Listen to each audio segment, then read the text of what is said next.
ভিন্ন ভিন্ন, সবগুলো ভিন্ন ভিন্ন। ওকে, তাহলে মোট বর্ণ 6টা। তাহলে স্বরবর্ণ কয়টা? স্বরবর্ণ হচ্ছে কয়টা? ই উ। স্বরবর্ণ তাহলে 2টা, ই উ। তাহলে ব্যঞ্জন বর্ণ কয়টা? ব্যঞ্জন বর্ণ তাহলে 4টা হবে। 4টা কি কি? S, C, N, D. আমার অ্যানালাইসিস শেষ। এরপর আসবে হচ্ছে প্রশ্নের মধ্যে। প্রশ্নের মধ্যে কি বললো? প্রশ্নের মধ্যে বললো একটি স্বরবর্ণ এবং 2টি ব্যঞ্জন বর্ণ। একটি স্বরবর্ণ এবং 2টি ব্যঞ্জন বর্ণ। একটি স্বরবর্ণ ও 2টি ব্যঞ্জন বর্ণ। 2টি ব্যঞ্জন বর্ণ তার মানে কি? মোট 3টা বর্ণ না? মোট 3টি বর্ণ নিয়ে শব্দ গঠন করতে বলছে। মোট 3টি বর্ণ, এই 3টি বর্ণ নিয়ে শব্দ গঠন করতে বলছে। তাহলে 3টি বর্ণ শব্দ গঠন করতে বলছে মানে আমার গড় কয়টা? আমার হচ্ছে 1টা 2টা 3টা বর্ণ নিয়ে শব্দ গঠন করতে বলছে। তারপর বললো হচ্ছে স্বরবর্ণ সর্বদা মধ্যম স্থান। তাহলে এই 3টা গড়ের মধ্যে মধ্যম স্থান মানে কোনটা? এটা না? তার মানে হচ্ছে মধ্যম স্থান এই একটা, এটার মধ্যে স্বরবর্ণ থাকবে, বাকি 2টার মধ্যে কি থাকবে? তার বাকি 2টার মধ্যে ব্যঞ্জন বর্ণ থাকবে। বাকি 2টার মধ্যে ব্যঞ্জন বর্ণ থাকবে।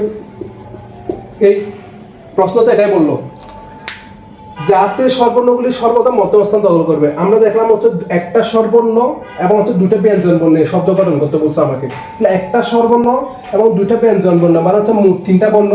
তাহলে 3টা বর্ণ মানে হচ্ছে 3টা গড়, 3টা গড় নিয়ে 3টা গড় হবে। তাহলে 3টা গড়ের মধ্যে বলা হচ্ছে স্বরবর্ণ 3টা সর্ব মধ্যস্থান। তাহলে 3টা গড়ের মধ্যে মাঝের গড় তো এটা। তো এটা থাকবে শুধু কি স্বরবর্ণ। তাহলে বাকি 2টাতে কি থাকবে? 2টাতে ব্যঞ্জন বর্ণ থাকবে।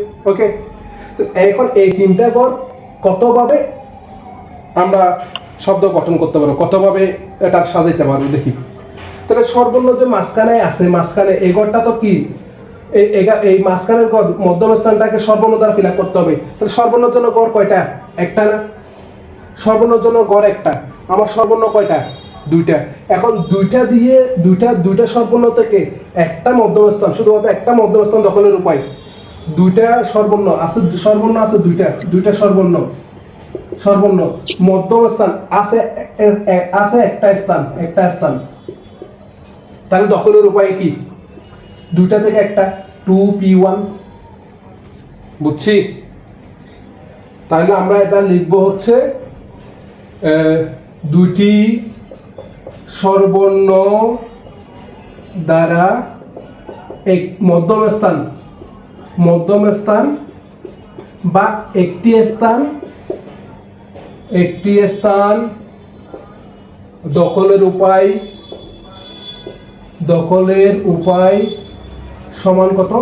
2p1 সমান কত? ফ্যাক্টরিয়াল 2 ডিভাইড বাই 2 - 1, তার মানে হচ্ছে শুধুই 2। ওকে, এরপর হচ্ছে স্বরবর্ণ তো ফিল আপ করে ফেললাম। তাহলে বাকি 2টা ব্যঞ্জন বর্ণের জন্য গড় কয়টা? ব্যঞ্জন বর্ণের জন্য গড় হচ্ছে 2টা। ব্যঞ্জন বর্ণের জন্য যখন গড় হচ্ছে ব্যঞ্জন বর্ণের জন্য হচ্ছে গড় আছে হচ্ছে আমার কয়টা? 2টা। আমার ব্যঞ্জন বর্ণ আছে কয়টা? 4টা।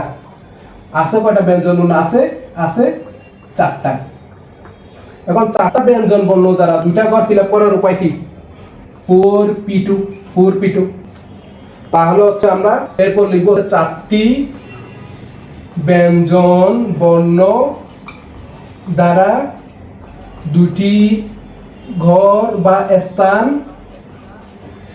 দখলের বা সাজানোর উপায় সমান হচ্ছে 4p2। তাহলে 4p2 মানে হচ্ছে ফ্যাক্টরিয়াল 4 ডিভাইড বাই 4 - 2 ফ্যাক্টরিয়াল 4 মানে হচ্ছে কত? 24। ফ্যাক্টরিয়াল 2 4 - 2 মানে হচ্ছে ফ্যাক্টরিয়াল 2 মানে হচ্ছে শুধুই 2, তার মানে হচ্ছে 12। তাহলে হচ্ছে মোট সাজানোর উপায় কত? তো যেহেতু কাহিনীটা করতেছে একটার মধ্যে যদি একটার মধ্যে ঘটে তাহলে কি গুণ দিই আমরা। তাহলে হচ্ছে মোট সাজানোর উপায়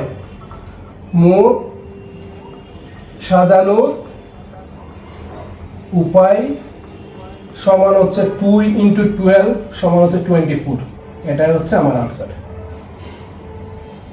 স্যার একটা প্রশ্ন ছিল। হ্যাঁ বলো।